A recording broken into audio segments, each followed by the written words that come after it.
Bismillahirrahmanirrahim. Perkenalkan, nama saya Rifa Adina dengan NPM 1003031231111.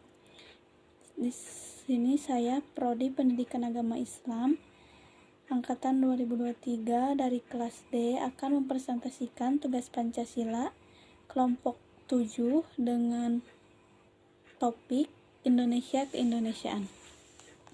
Di sini ada menurut Maulana Yusuf bahwa Indonesia merupakan negara kesatuan yang punya permasalahan erat dengan radikalisme, di mana ada pihak yang melakukan kekerasan dalam tatanan sosial dan politik. Menurut perspektif Islam, radikalisme adalah paham yang menolak sistem yang sudah ada dan menggantinya secara keseluruhan dengan jalan kekerasan yang dikaitkan dengan agama. Dijelaskan dalam Quran Surat Al-Hajj ayat 39-40.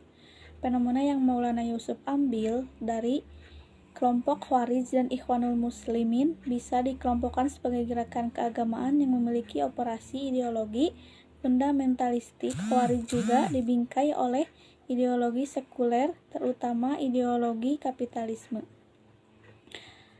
Analisis tentang radikalisme.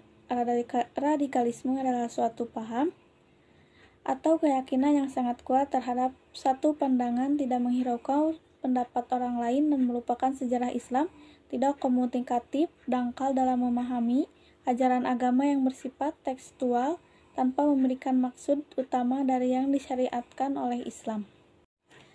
Nilai-nilai atau kesimpulan dari Maulana Yusuf adalah kita bisa memperolehnya dengan musyawarah mufakat, menanamkan jiwa nasionalisme, berpikiran terbuka dan toleran, waspada terhadap provokasi dan hasutan, berjejaring dalam komunitas perdamaian dan bergabung dalam damai. Di sini ada menurut Nur Fadli Akmal, di Indonesia banyak pihak yang mencemaskan radikalisme dan politik identitas. Dalam perspektif Islam, sejak lama Indonesia menjadi negara mayoritas di Nusantara. Melalui tokoh-tokoh Islam bangsa terus menggelorakan semangat keindonesiaan, keislaman, dan kemodernan. Fenomena yang diambil oleh Nur Fadli Akmal ialah tentang Sukirman si tukang parkir. Fenomena tersebut membicarakan tentang bagaimana mengangkat nilai sosial, budaya, politik, mengangkat nilai moralitas dan etika yang diimplementasikan dalam dunia hiburan. Pemahaman atau diskusi yang diambil dari kasus tersebut adalah memahami keindonesiaan adalah konsep yang penting dalam konteks masyarakat Indonesia ini, melibatkan pemahaman tentang identitas, budaya, sejarah, dan nilai-nilai yang membentuk Indonesia sebagai sebuah bangsa dan kesatuan Bhinneka Tunggal Ika. Kesimpulan dari kasus tersebut, memahami keindonesiaan adalah konsep yang penting dalam konteks masyarakat Indonesia. Ini melibatkan pemahaman tentang identitas, budaya, sejarah, dan nilai-nilai yang membentuk Indonesia sebagai sebuah negara. Dan di sini ada menurut Di Ajeng bahwa Indonesia adalah negara demokratis yang dasar negaranya Pancasila dan menghormati adanya aturan agama. Masalah yang sering terjadi di Indonesia adalah munculnya paham radikalisme, intoleran, dan terorisme. Dan menurut perspektif Islamnya, mengenai toleransi yang seharusnya menjadi budaya dalam jiwa bangsa Indonesia, tercatat di dalam Quran Surat Al-An'am ayat 108, dijelaskan bahwa kita diperintahkan untuk tidak mencela sesembahan selain Allah karena nanti mereka akan membalas mencela Allah dengan melampaui batas tanpa dasar pengetahuan. Indonesia, negara Pancasila yang bermoto Bhinneka Tunggal Ika dengan nilai toleransi di dalamnya.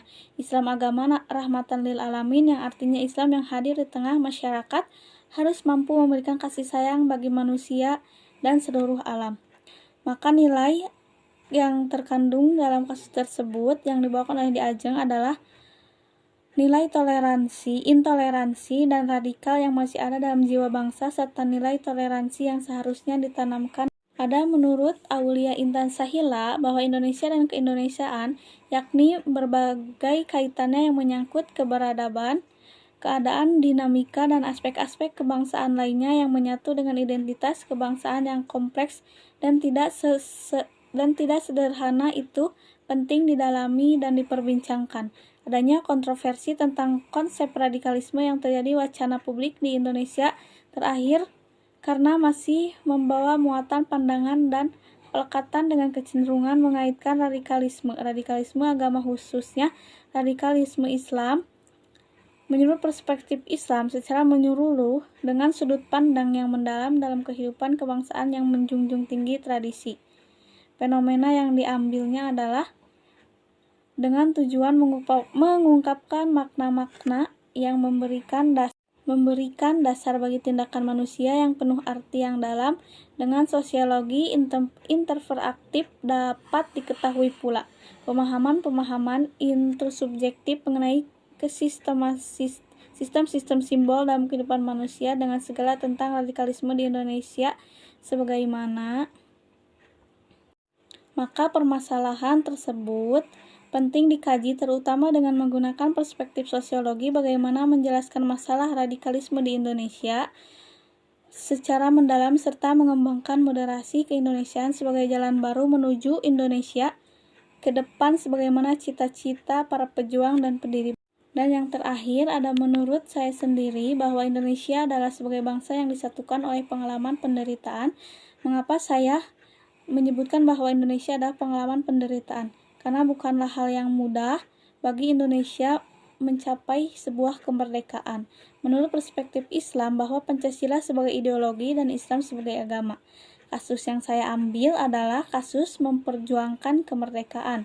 Pembahasan tersebut setelah memperjuangkan kemerdekaan, kita sebagai bangsa Indonesia harus mempunyai komitmen yang sama untuk negara kesatuan Republik Indonesia dengan semangat kuat yang sama terhadap para pahlawan yang gugur di medan laga. Kesimpulan dari kasus tersebut adalah semua nilai Pancasila dan Indonesia memiliki keterkaitan dari sila pertama sampai sila kelima, sehingga bisa mengeluarkan semboyan Bhinneka Tunggal Ika yang berarti berbeda-beda tetapi tetap satu jua. Maka yang dapat saya ambil dari keseluruhan materi pada topik pertama Pancasila adalah Indonesia adalah negara kepulauan yang seluruhnya terdiri atas kepulauan-kepulauan yang mencakup kepulauan besar dan kecil dengan ragamnya kepulauan, suku, ras, dan agama di Indonesia membuat Indonesia rentan akan konflik mengenai intoleran, radikalisme, dan sebagainya, serta tak luput dari sejarah. Indonesia memiliki cerita panjang dalam memperjuangkan kemerdekaan Indonesia sehingga mengeluarkan semboyan Bhinneka Tunggal Ika yang berarti berbeda-beda tetapi tetap satu jua. Mungkin itu yang dapat saya presentasikan. Mohon maaf bila terdapat kata-kata yang tidak berkenan dengan hati. Wassalamualaikum warahmatullahi wabarakatuh.